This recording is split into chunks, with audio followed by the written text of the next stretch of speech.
ورحمة الله وبركاته. وعليكم السلام.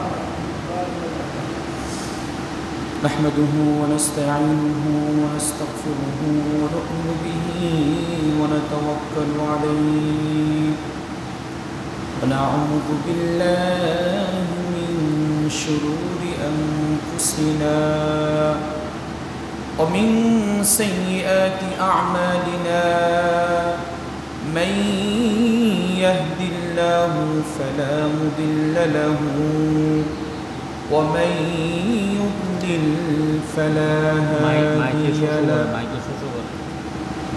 ونشهد أن لا إله إلا الله وحده لا شريك له ونشهد أن سيدنا ومولانا محمدا عبده ورسوله الذي أرسله بالحق بشيرا ونذيرا وداعيا إلى الله بإذنه وسراجا وقمرا منيرا. أما بعد فأعوذ بالله من الشيطان الرجيم. بسم الله الرحمن الرحيم. قل اللهم مالك الملك تؤتي الملك من تشاء وتنزع الملك ممن تشاء وتعز من تشاء وتذل من تشاء بيدك الخير إنك على كل شيء قدير. صدق الله مولانا العظيم وصدق رسوله النبي الكريم. وقال النبي صلى الله عليه وسلم الظلم ظلمات يوم القيامة أو كما قال عليه الصلاة والسلام. سبحانك لا علم لنا إلا ما علمتنا إنك أنت العليم الحكيم. إن الله وملائكته يصلون على النبي يا أيها الذين آمنوا صلوا عليه وسلموا تسليما. اللهم صل على محمد وعلى آل محمد كما صليت على إبراهيم وعلى آل إبراهيم إنك حميد مجيد. اللهم بارك على محمد وعلى آل محمد كما باركت على إبراهيم وعلى آل إبراهيم إنك حميد مجيد.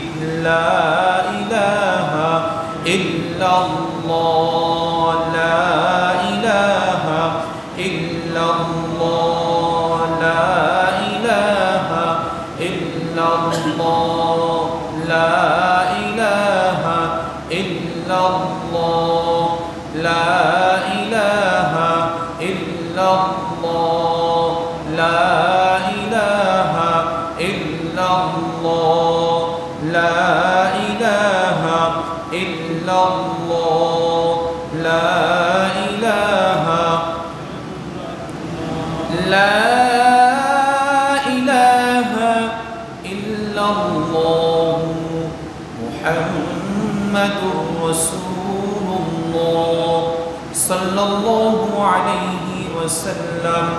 الله الله الله الله الله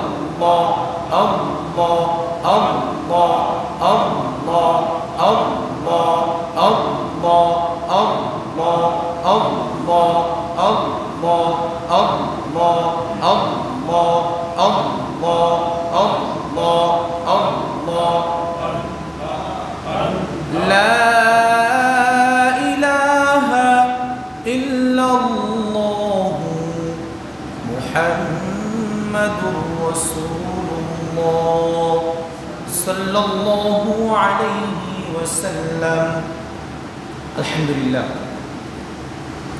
উপস্থিত মুআজ্জাজ মুহতারাম সম্মানিত মুসলিম ইকরাম, সর্বপ্রথম মহান আল্লাহ রাব্বুল আলামিনের দরবারে শুকরিয়া আদায় করছি যে মহান রব আমাদেরকে সুস্থ রেখে আল্লাহ রাব্বুল আলামিনের মহান হুকুম সালাতুল জুমআ নামাজ আদায় করার জন্য মসজিদে আসার তৌফিক দান করেছেন। সেজন্য অন্তরস্থল থেকে আল্লাহ রাব্বুল আলামিনের দরবারে শুকরিয়া আদায় করি আলহামদুলিল্লাহ। আমাদের পক্ষ থেকে লক্ষ কোটি দুরূদ ও সালাম সাইয়্যিদুল মুরসালিন খাতামুন নবিয়্যিন রাহমাতুল লিল আলামিন শাফিউল মুজনাবিন জনাবে মুহাম্মদুর রাসূলুল্লাহ সাল্লাল্লাহু আলাইহি ওয়াসাল্লামের উপর বর্ষিত হোক। সম্মানিত উপস্থিতি, আমি আপনাদের সম্মুখে পবিত্র মহাগ্রন্থ আল কুরআনুল কারীমের ৩য় নম্বর সূরা সূরাত আলী ইমরানের ২৬ নম্বর আয়াতে কারিমা তেলাওয়াত করেছি। রাসূল করিম সাল্লাল্লাহু আলাইহি ওয়াসাল্লামের অসংখ্য হাদিস থেকে একটি হাদিস পাঠ করেছি। পবিত্র মহাগ্রন্থ আল কুরআনুল কারীমের সূরাত আলী ইমরানের ২৬ নম্বর আয়াতে আল্লাহ বলেন, কুলিল্লাহুম্মা মালিকাল মুলকি তুতিল মুলকা মান তাশাউ ওয়া তানজিউল মুলকা মিম্মান তাশাউ। আল্লাহ বলেন, কুল, হে নবী আপনি জানিয়ে দেন, আপনি বলুন, আল্লাহুম্মা মালিকাল মুলক, যে আল্লাহ হলেন গোটা সাম্রাজ্যের, গোটা পৃথিবীর মালিক। তুতিল মুলকা মান তাশাউ ওয়া তানজিউল মুলকা মিম্মান তাশাউ, যে আল্লাহ আপনি যাকে ইচ্ছা এই রাজত্ব দান করেন এবং যাকে ইচ্ছে করেন, যার ব্যাপারে ইচ্ছে করেন তাকে, তার থেকে এই রাজত্বকে ছিনিয়ে নেন। এই জন্য কেউ রাজত্ব পেল, একটা পদ পদবি পেল, আর সেই পদ পদবীর অপব্যবহার করলো, ক্ষমতার অপব্যবহার করলো, তাহলে আল্লাহ রাব্বুল আলামিন তার থেকে কি করবেন? এগুলো ছিনিয়ে নেবেন। আর প্রথম অংশটা আল্লাহুম্মা মালিকাল মুলক, গোটা পৃথিবীর মালিক আল্লাহ, গোটা পৃথিবীর রাজত্ব আল্লাহ। তাহলে গোটা পৃথিবীর মালিক যদি আল্লাহ হয়, তাহলে গোটা পৃথিবী চলবে আল্লাহ রাব্বুল আলামিনের নির্দেশে। ধর্মপ্রাণ মুসলমান যাদের ভিতরে ন্যূনতম ঈমান আছে, গোটা পৃথিবীর সূচনা থেকে অদ্যবধি এই পর্যন্ত সকল মুসলমানদের চাওয়া পাওয়া একটাই, গোটা পৃথিবী যখন আল্লাহ রাব্বুল আলামিনের বিধান অনুযায়ী চলবে, তখন আর কোথাও লুটতরাজ হবে না, কোথাও হানাহানি মারামারি কাটাকাটি হবে না, মানুষ মানুষের উপর জুলুম করবে না।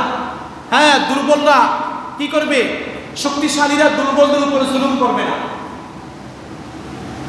ক্ষমতাসীনরা যাদের কাছে ক্ষমতা নেই এদের উপর জুলুম করবে না। চলমান পরিস্থিতিকে দেখলাম, অনেক জায়গায় ভাঙচুর হচ্ছে, লুটতরাজ হচ্ছে, হ্যাঁ, এভাবে অনেক কিছু হচ্ছে।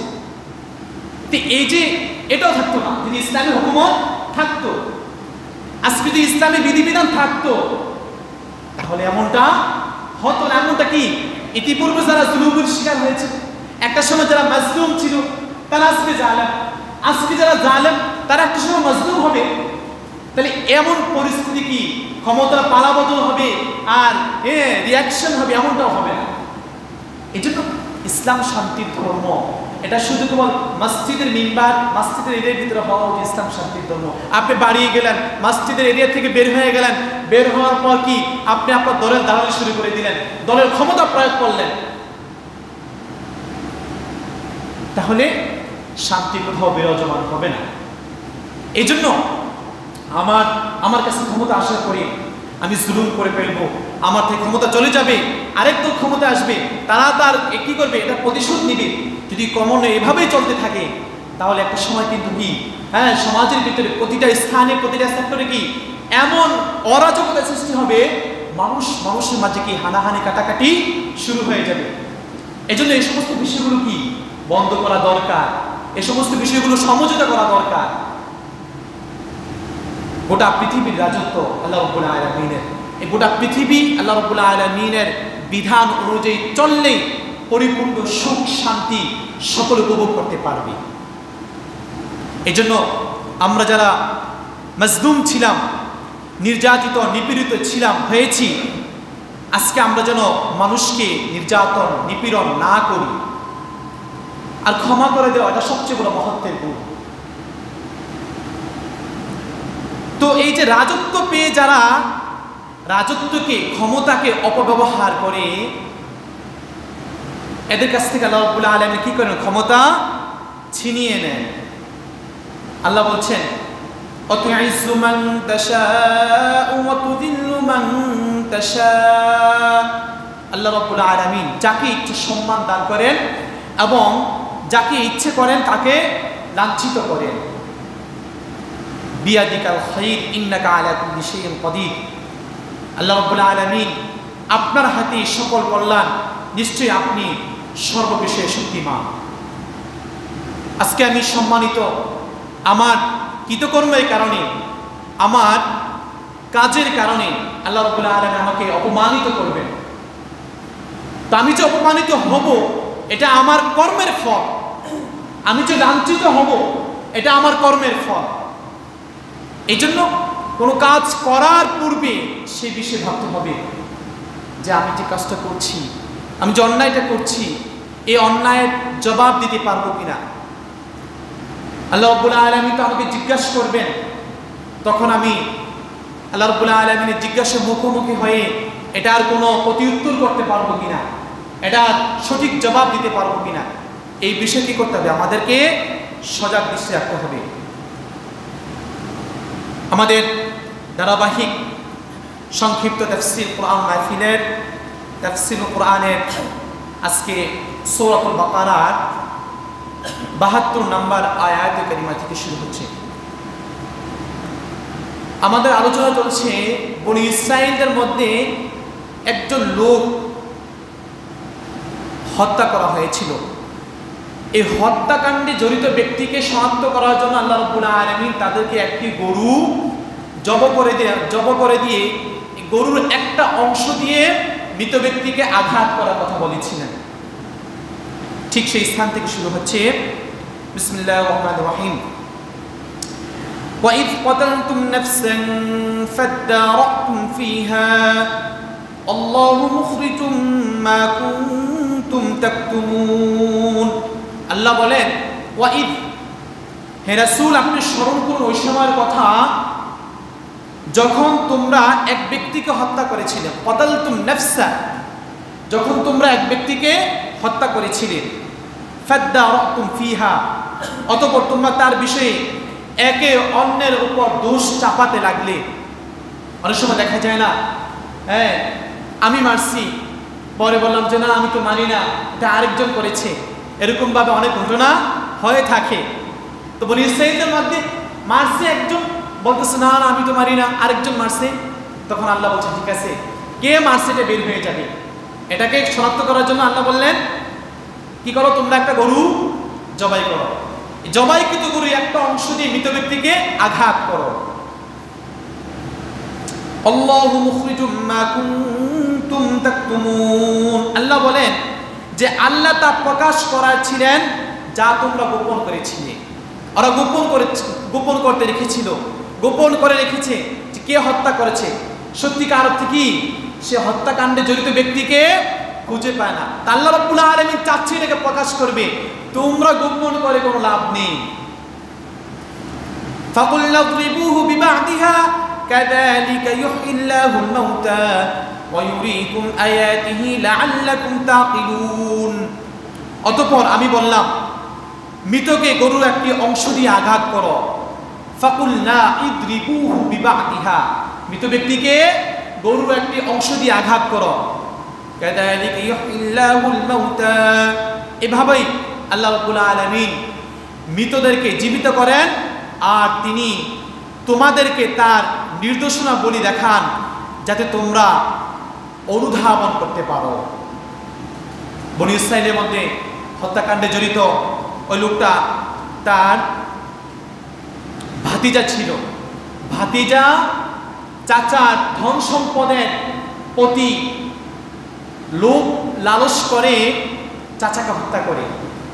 অতঃপর আল্লাহ রাব্বুল আলামিন নির্দেশে ওই ব্যক্তি জীবিত হয়ে মৃত ব্যক্তির নাম বলেন, অতঃপর সে আবার আল্লাহ রাব্বুল আলামিনের নির্দেশে হুকুমে সে মাটিতে ঢলে পড়ে মারা যায়। পৃথিবীতে যারা জুলুম করেছে কোনো না কোনো একটা সময় এই জুলুমগুলো প্রকাশ হয়, তারপর এই জুলুমের বিচার আল্লাহ রাব্বুল আলামিন কোনো না কোনো এক মাধ্যমে করে থাকেন। যেমনটা বনি ইসরাইলের মৃত ব্যক্তিকে কেন্দ্র করে আল্লাহ রাব্বুল আলামিন মৃত ব্যক্তিকে শনাক্ত করেছে এবং তাকে উপযুক্ত শাস্তি আল্লাহ রাব্বুল আলামিন দিয়েছেন। এরপর আল্লাহ রাব্বুল আলামিন বলেন, সুম্মা ক্বাসাত কুলুবুকুম মিন বাদি যালিকা ফাহিয়া কাল হিজারাতি আও আশাদ্দু ক্বাসওয়া ওয়া ইন্না মিনাল হিজারাতি লামা ইয়াতাফাজ্জারু মিনহুল আনহার।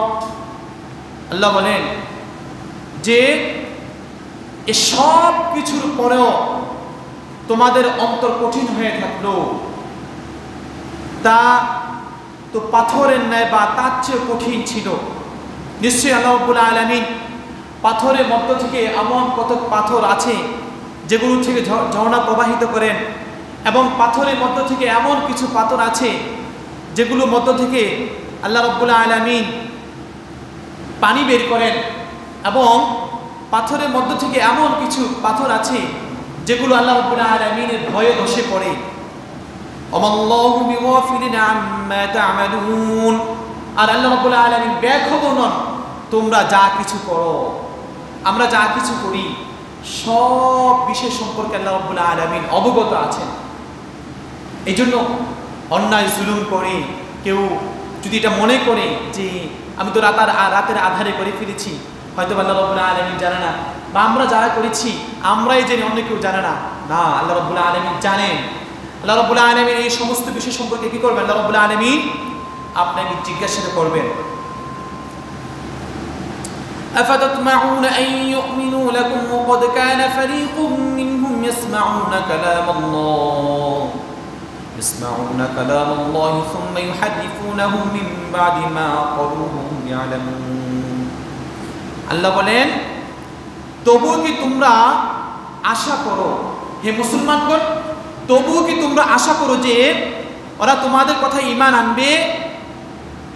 অথচ ওদের মধ্যে একটা দল ছিল যারা আল্লাহ রাব্বুল আলামিনের কথাগুলো শুনতো, অতঃপর তা বিকৃত করে ফেলতো, তা বুঝার পরেও, অথচ ওরা জানতো। বনী ইসরাঈলের মধ্যে একটা শ্রেণীর লোক এমন ছিল যারা তাওরাতের কথাগুলো শোনার পরে এই কথাগুলোকে শাব্দিকভাবে এবং অর্থগতভাবে পরিবর্তন করে ফেলত। এদের কথা আল্লাহ বলছেন, যারা জানতো, বুঝতো যে এটা আল্লাহ রাব্বুল আলামিনের পক্ষ থেকে অবতীর্ণ, এটা সত্য, তারপরও কি এরা এদের নিজের স্বার্থের জন্য, নিজের দলকে ভারী করার জন্য আল্লাহ রাব্বুল আলামিনের বাণীকে বিকৃত করতেন। এই সমস্ত লোকদেরকে যখন মুসা আলাইহিস সালাম দাওয়াত দিতেন, তখন আল্লাহ রাব্বুল আলামিন বলতেন যে মুসা, আপনি জানেন যে এরা বিকৃত করে, তারপর আপনি কি এদের প্রতি কি করছেন? দাওয়াত দিচ্ছেন। পূর্ববর্তী ঘটনাগুলোকে আল্লাহ রাব্বুল আলামিন নবী মুহাম্মদ রাসূলুল্লাহ সাল্লাল্লাহু আলাইহি ওয়াসাল্লামকে জানিয়ে দিয়েছেন যাতে করে মানুষ এর থেকে শিক্ষা নিতে পারে। এরপর আল্লাহ বলছেন, ওয়া ইযা লাকুল্লাযীনা আমানু ক্বালু আমান্না ওয়া ইযা খালা বা'দুহুম ইলা বা'দিন ক্বালু আতুহাদ্দিসুনাহুম বিমা ফাতাহাল্লাহু আলাইকুম লিয়ুহাজ্জুকুম বিহি 'ইনদা রাব্বিকুম আফালা তা'কিলুন। আর এই সমস্ত লোক যারা কুরআনুল কারীমের, যারা তৎকালীন তাওরাত কিতাবের আয়াতগুলোকে বিকৃত করত, শাব্দিকভাবে বিকৃত করতেন, অর্থগতভাবে বিকৃত করতেন। এই যে এরা যখন মানুষের সাথে মিলিত হতো তখন এরা বলতো, আমরা তো ঈমান আনছি। মুসলমানদের সাথে যখন সাক্ষাৎ হতো বলতো, হ্যাঁ আমরা তো মুসলমান, আমরা তো ঈমান এনেছি। এরপর অন্তরঙ্গভাবে যখন কাফেরদের সাথে মিলিত হতো তখন বলতো, আমরা তো আপনাদের সাথেই আছি। এই শ্রেণীর লোকদেরকে বলে মুনাফিক। এক শ্রেণীর লোক আছে পৃথিবীর সূচনা লগ্ন থেকে এই পর্যন্ত এখনো আমাদের সমাজে আছে যারা উভয় পক্ষের সাথে বলে হ্যাঁ আমরা আপনাদের সাথে আছি, আপনাদের সাথেও আছি। এভাবে করে আর কি দ্বিমুখী আচরণ করে। এই দ্বিমুখী আচরণ মানুষের স্থান হলো জাহান্নামের একেবারে সর্বনিম্ন স্থান। কোরআনুল কারীমের মধ্যে আসছে ইন্নাল মুনাফিকিনা ফিদ দারকিল আসফালি মিনান নার, মুনাফিকদের স্থান হলো জাহান্নামের সর্বনিকৃষ্ট সর্বশেষ স্থানে। এই জন্য মুনাফিকের প্রাথমিকভাবে তিনটা আলামতের কথা হাদিসের মধ্যে আসছে। নবী সাল্লাল্লাহু আলাইহি ওয়াসাল্লাম বলেন আয়াতুল মুনাফিকি সালাসাতুন, মুনাফিকের আলামত হলো তিনটা। এক নম্বর হলো ইদা হাদ্দাথা কাযাবা, যখন সে কথা বলে মিথ্যা বলে। ওয়া ইদা ওয়াদা আখলাফা, যখন সে মানুষের সাথে কোনো ওয়াদা করে ওয়াদা ভঙ্গ করে। এই জন্য মুনাফিক মার্কা লোক যারা আছে এরা মানুষের সাথে ওয়াদা করার পর ওয়াদা ভঙ্গ করে ফেলে। ভাই আপনার কাছে টাকা পাওয়া আছে, ঠিক আছে আগামী মাসের 10 তারিখে দিয়ে দেবো। ঠিক ভাই আসলে দিতে পারলাম না, এই যে ওয়াদা ভঙ্গ করে। যে কোনো কাজে ক্ষেত্রে কি করে ওয়াদা ভঙ্গ করে, যে যারা বারবার ওয়াদা ভঙ্গ করে এরা হলো মুনাফিক। এরপরে হলো ওয়াইদা তুমিনা খাওয়ানা, যারা আমানতে খেয়ানত করে, আমানতের খেয়ানত করে। 10 টাকার একটা নোট আমি বললাম ভাই এটা আপনার কাছে আমানত, সে এই 10 টাকাটা খরচ করে ফেলছে। আমি যে সিরিয়াল নাম্বার 10 টাকা দিয়েছিলাম সেটা খরচ করে ফেলছে। আমি তার কাছে আমানত চাওয়া মাত্র সে আমাকে আরেকটা 10 টাকা দিল না। আমানত এমন একটা জিনিস, আমি আপনাকে যেই 10 টাকাটা দিয়েছি ছিঁড়া ফেলা যেটা আছে ওটাই আপনি কি সুন্দরভাবে গুছিয়ে রাখা। আমি চাওয়া মাত্র আমাকে ওই 10 টাকাটা দেওয়া, এটাই কি আমানত।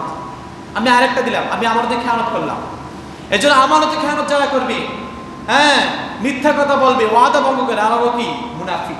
প্রাথমিকভাবে মুনাফিকের আলামতগুলো। তারপরে যারা চক্র বিবাদ লাগলে কি গালমন্দ করে, যারা কথায় কথা কি করে শপথ করে কসম করে, এগুলো মুনাফিকের আলামত। অন্য হাদিসের মধ্যে আসছে। এজন্য মুনাফিক থেকে আমাদেরকে বেঁচে থাকতে হবে। এ সমস্ত অভ্যাস যদি আমাদের মাঝে থাকে তাহলে এগুলো আমাদের কি করতে হবে, দূর করতে হবে। আল্লাহ বলছেন যে ওরা যখন মুমিনদের সাথে মিলিত হয় তখন ওরা বলে আমরা ঈমান এনেছি, আর যখন ওরা কাফেরদের সাথে একান্ত মিলিত হয় তখন ওরা বলে যে তোমরা কি তাদের সাথে সেসব কথা বলে দাও যা আল্লাহ তোমাদের কাছে প্রকাশ করেছেন, যাতে তার দ্বারা তোমাদের সাথে হুজ্জত করতে পারে। হুজ্জত মানে দলিল দিতে পারে, হ্যাঁ তোমরা তো এমনটা কথা বলেছিলে যে আল্লাহ এমনটা বলেছিল। আফালা তাকিলুন, তোমরা কি বুঝো না? যারা এই সমস্ত বিষয়গুলো করে আল্লাহ রাব্বুল আলামিন এদেরকে বলে দিয়ে বলছেন তোমরা কি এগুলো বুঝো না? আল্লাহ সব বিষয় সম্পর্কে কি সম্যক অবগত আছে। অতঃপর আল্লাহ বলছেন আওয়ালা ইয়ালামুনা আন্নাল্লাহা ইয়ালামু মা ইউসিররুনা ওয়া মা ইউলিনুন, ওরা কি এও জানে না যে আল্লাহ ভালো করে জানেন যা কিছু ওরা গোপনে করে এবং যা কিছু ওরা প্রকাশ করে। এজন্য আমি আর আপনি গোপনে যা কিছু করি সব কিছু আল্লাহ রাব্বুল আলামিন জানেন। আল্লাহ রাব্বুল আলামিন দেখেন, যা কিছু প্রকাশ্য করি এগুলো আল্লাহ রাব্বুল আলামিন জানেন, বুঝেন।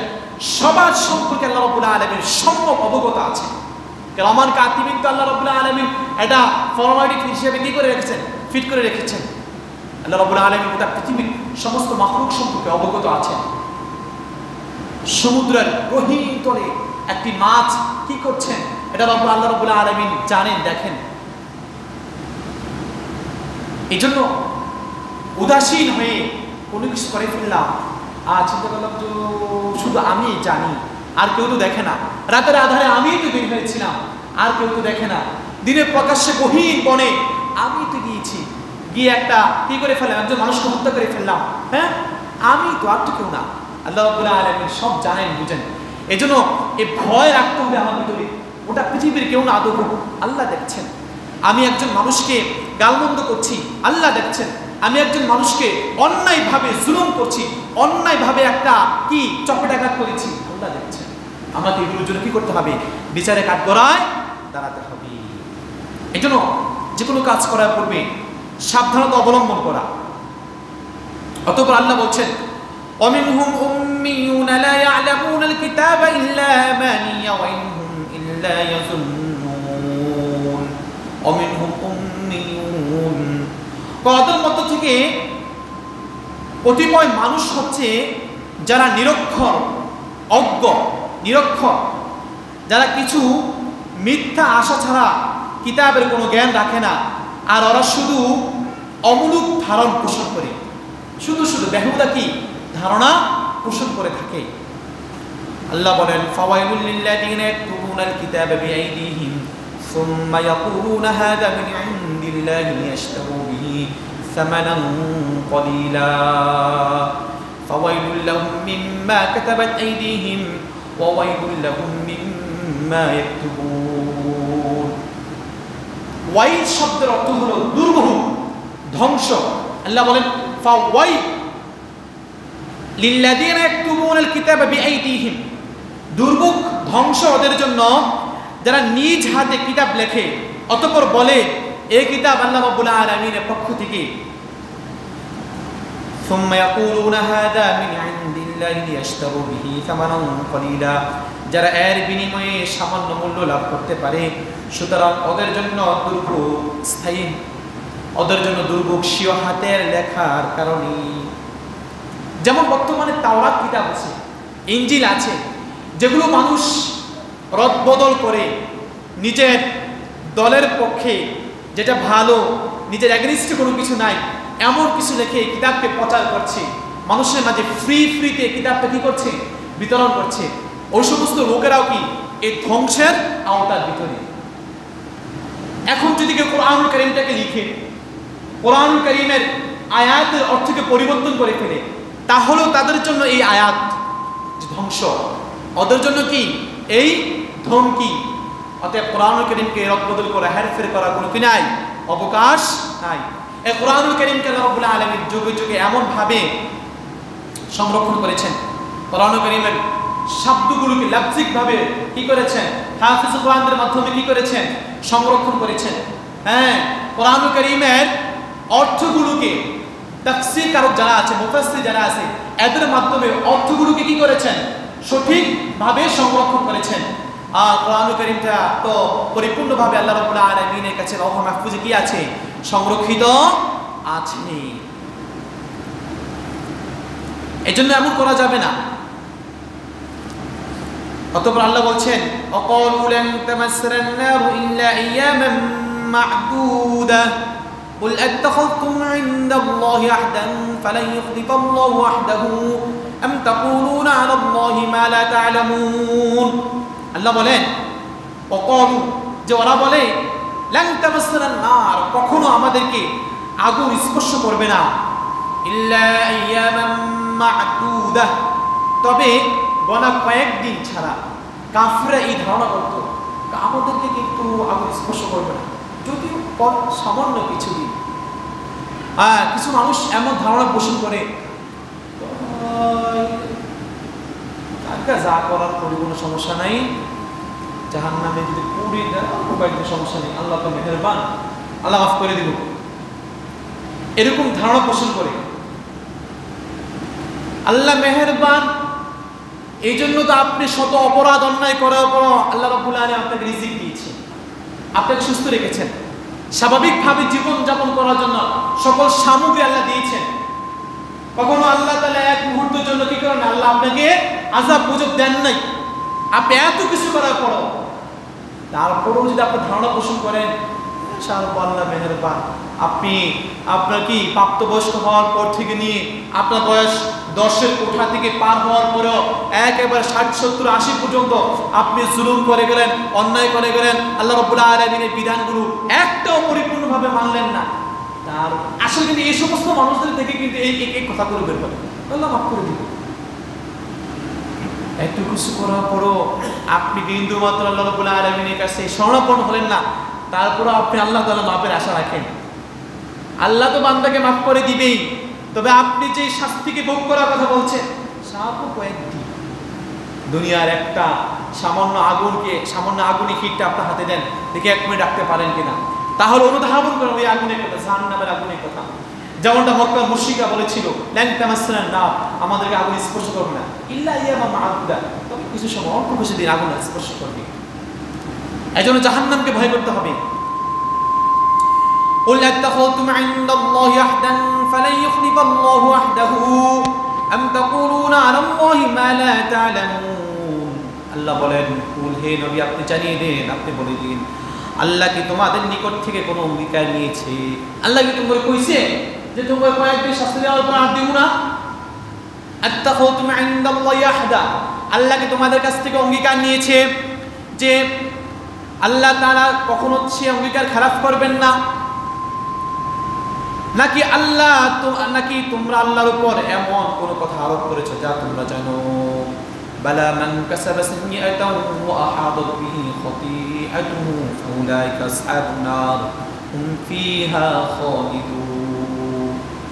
কারণ স্পর্শ করবে না যারা গুনাহ করেছে এবং ওদের গুনাহ ওদের বেষ্টন করে নিয়েছে। এই দেখেন, যারা গুনাহ করেছে এবং ওদের গুনাহ ওদেরকে বেষ্টন করেছে, ওরা দুজকের অধিবাসী, ওরা তাতে চিরকাল থাকবে। হুম ফিহা খালিদুন, ওরা তাতে চিরকাল থাকবে। ওয়াল্লাযীনা আমানু ওয়া আমিলুস সালিহাত, আর এদের বিপরীতে যারা ঈমান এনেছে এবং সৎ কাজ করেছে, উলাইকা আসহাবুন নার, তারা হলো জান্নাতের অধিবাসী। হুম ফিহা খালিদুন, তারা সেখানে চিরকাল থাকবে। তাহলে দেখেন, বালা মান কাসাবা সাইয়্যা, যারা গুনাহ করেছে এবং এদের গুনাহ এদেরকে বেষ্টন করেছে, এরা চিরস্থায়ীভাবে জাহান্নামে থাকবে এবং ওদের ঠিকানা জাহান্নাম।